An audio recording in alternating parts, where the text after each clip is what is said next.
Well, if you thought yesterday was hot, get ready because today will be even hotter. We're adding a lot of humidity to the mix as well. Good Friday morning. Thanks for joining us on Fox 61 and streaming on Fox 61 Plus. I'm Bridget Piorlo. And America Arias, happy Friday. We're glad you're starting yours off with us.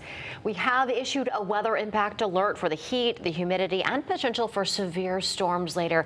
We have team coverage for you to help you prepare. First, we're checking in with meteorologist Rachel Piscatelli with the timeline when we need to be aware because this could be dangerous. Yeah, you never know what's going to happen. Definitely the heat too is a major concern moving forward. A lot of folks who are spending a prolonged period outside, definitely not ideal for that or any strenuous activity. We're going to build in the heat, and the combination of the humidity is going to make things feel like 95 to near triple digits this afternoon. We didn't quite get to 90 degrees yesterday. I'm pretty sure we're going to get there today. And again, that combination is going to make things feel pretty hot outside. The other concern moving forward is going to be the chance for some scattered showers and thunderstorms. Some of those have the potential to be coming on the stronger to severe side. So putting down a lot of rain in a short amount of time, impacting your travel, but also vivid lightning and the concern for some gusty winds. We could get some of those storms to contain gusts up towards maybe even 50 to 60 miles per hour for a brief period of time. And that would be strong enough to knock some trees and power lines down. So we'll be watching that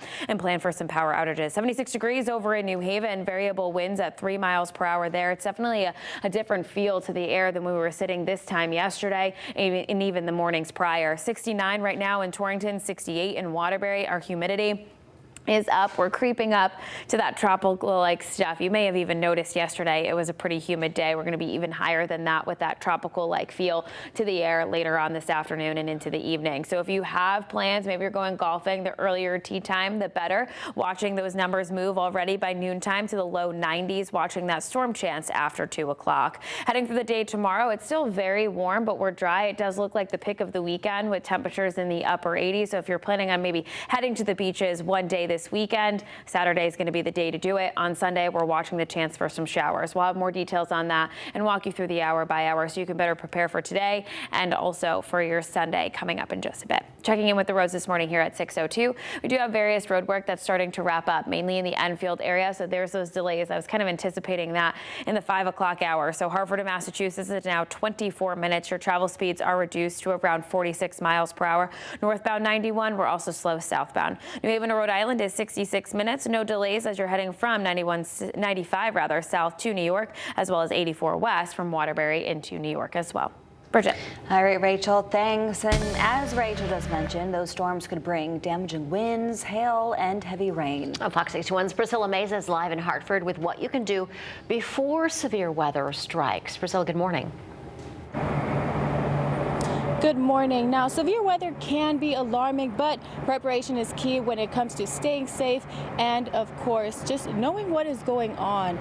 You'll want to check the forecast to see if you are at risk for severe weather in your area. Now, you can check the latest updates on our Fox 61 app so you can stay informed about severe thunderstorm watches and warnings. Next, make sure you sign up for notifications. Know how your community sends warnings. Some communities depend on media and smartphones to alert people to severe storms. And finally, create a plan for your family. That includes an emergency meeting place. Pick a safe room in your home, such as a basement or a room on the lowest floor with no windows. In the next hour, I'll have more on how to stay cool as we are seeing the possibility of power outages this afternoon.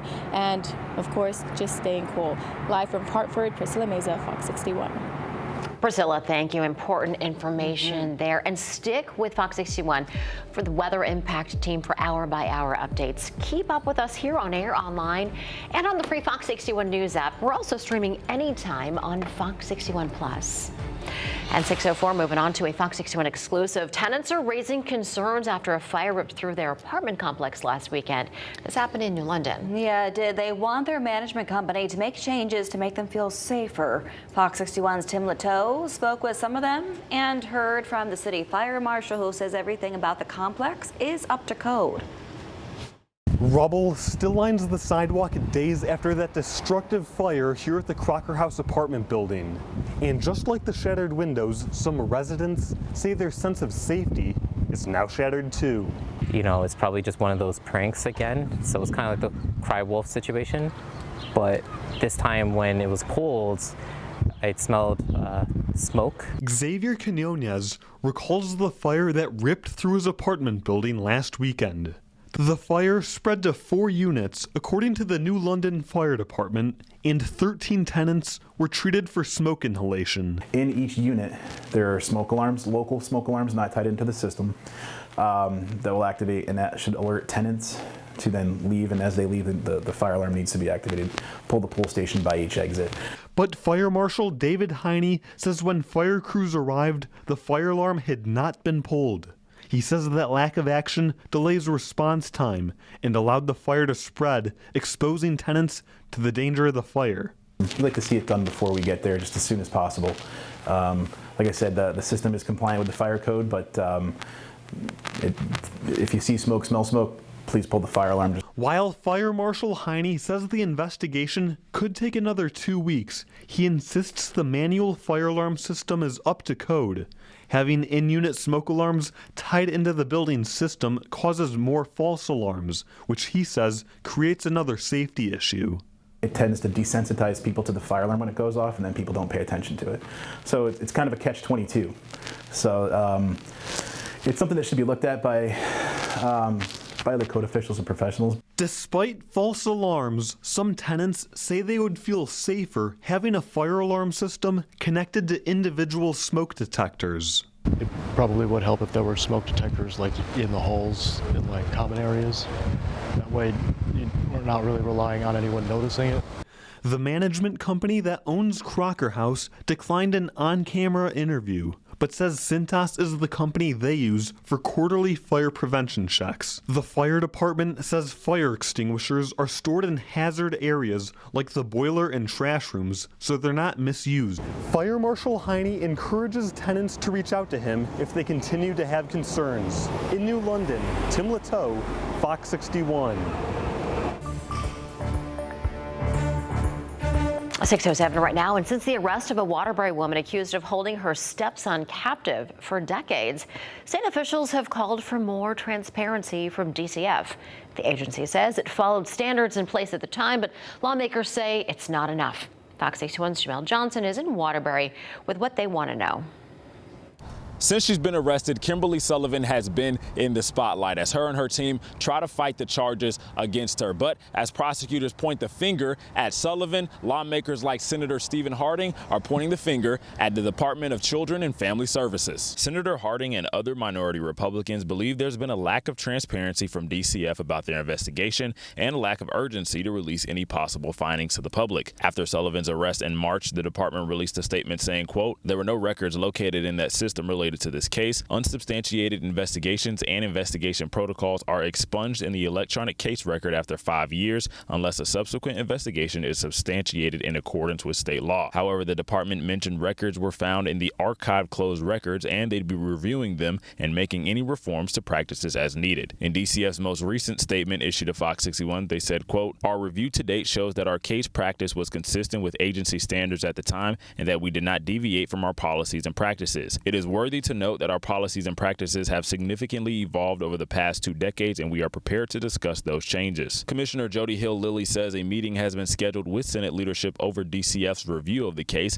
but Harding believes meetings like this should be made public. From what I understood, that they were going to look further into it and find some records beyond the 5-year period to really track down what occurred here. Now, 4+ months later, when there's still no answers, even an update would be probably more progress on an update to the public than what we have, frankly, now. You know, having meetings behind closed doors at this point on an issue that is as tragic as what occurred here, it could potentially expose, you know, some liability, unfortunately, on the state of Connecticut and others who probably should have done things to protect this man. Senator Harding says by putting more pressure on DCF, he hopes to get more answers as to what their investigation has uncovered. In Waterbury, Jamel Johnson, Fox 61.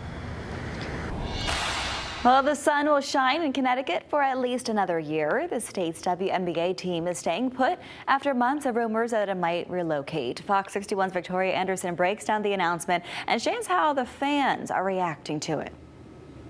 After months of speculation, the Sun's fate is clear. They're staying right here. Well, for now. The sun is shining on for the Connecticut Sun as they'll be staying put for one more season.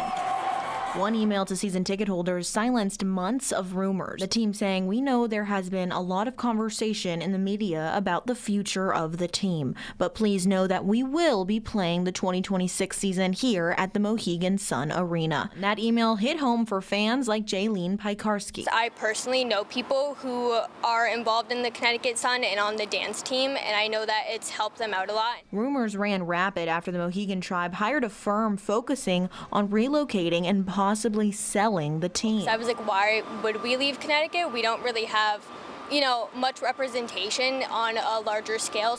Cities like Boston and Providence were tossed around, but for local basketball fans, Connecticut was the only choice. We know Connecticut is becoming a big basketball place, so I think we should definitely keep that up. But with the WNBA only getting bigger each year, costs are going up. They've been playing here for so long. Basketball fan Frank Torres says even though they are staying put, things still need to change. My only complaint is that they're not getting paid enough. But now, with the same home court advantage, hopefully the next season's Sun will set with a championship in Connecticut. And as we mentioned, 2026 season tickets are only available right now to 2025 season ticket holders. So the rest of us will have to wait for the general pre-sale, which should be coming in the next couple months. Reporting from Mohegan Sun, Victoria Anderson, Fox 61.